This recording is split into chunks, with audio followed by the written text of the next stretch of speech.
Hello, I'm Bernard Norcott-Mahany. I work at the Blueford branch of the Kansas City Public Library.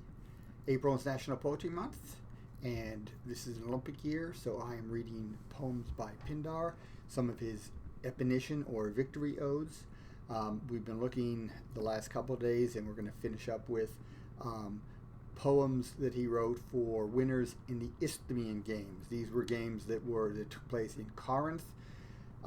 They were every 2 years, on the year after an Olympic Games and 3 years after an Olympic Games. So the first and third year of an Olympic Games. And then, of course, you'd have the next Olympics and the next Isthmian and so forth. We're going to look today at poem number 6, Isthmian number 6, for Phylakidas of Aigina for his victory in the boys' pankration. We talked about the pankration before. This was a combination of wrestling and boxing. There were no rules to the competition, with the exception that there was no gouging or biting.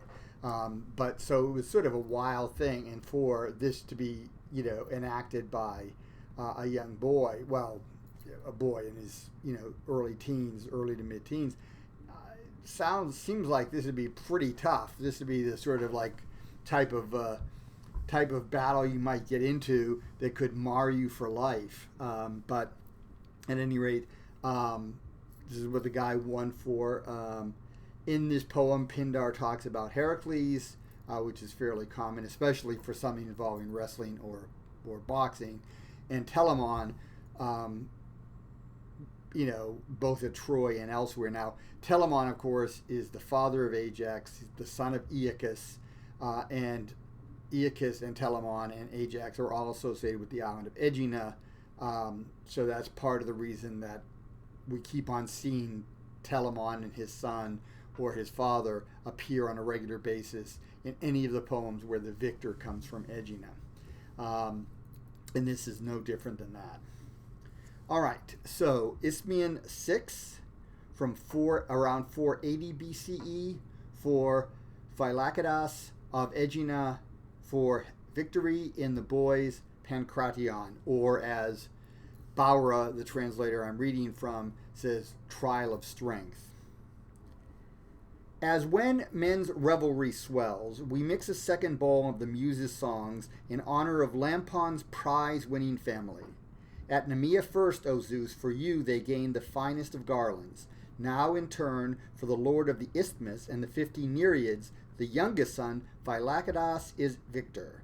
May a third time come to make preparations for the Olympian savior on Aegina and pour offerings of honey-voiced hymns.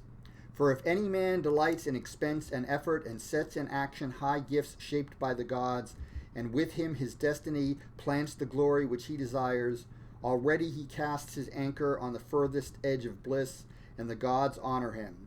In such a spirit, Cleonicus' son prays to look in the face and welcome death and old age. I address my words to high-throned Clotho and her sister Fates, to follow the noble commands of a man that I love. For you, sons of Aeacus, on your gilded chariots, I say that my clearest task is to visit this island and drench it with words of praise. In fine doings, countless roads have been cut, 100 feet wide, and stretch ahead alike beyond the springs of Nile, and through the people and beyond the north.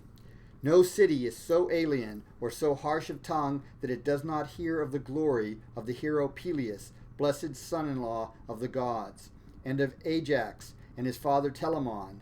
Him did Alcmena's son bring with him with men of Tiryns in ships to bronze-delighted war, an eager partner in battle, in a labor for heroes, for the trespasses of Laomedon. He took Pergamus' city, and with Telamon killed the breed of Meripes, and the herdsman like a mountain, Alcyanos, whom he found at Phlegrae.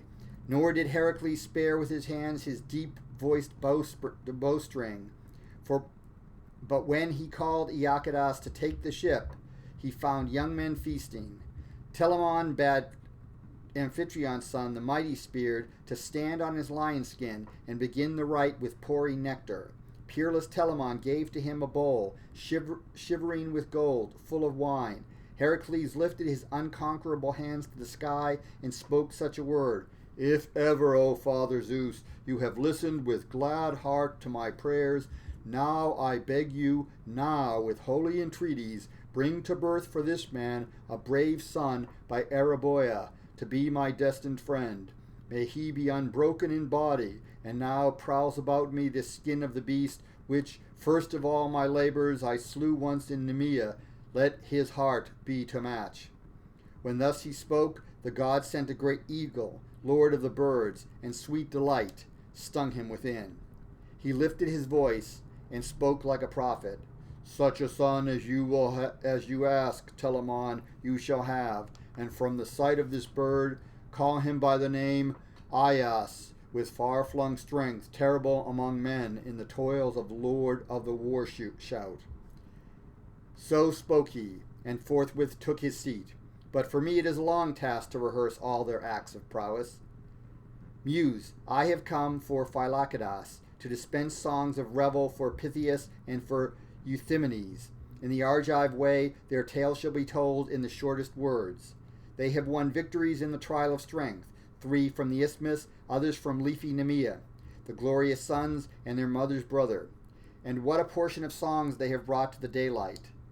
Their land of the Phylakidae, they water with the loveliest dew of the graces. They have set up straight the house of Themistius, and dwell in this city loved by the gods. Lampon gives care to his works, and pays high honor to the saying of Hesiod, and commends it in speech to his son. He brings to his city honor among men. He is loved for his kindnesses to strangers. He keeps measure in his thought and measure in his doings, nor is his tongue outside his heart.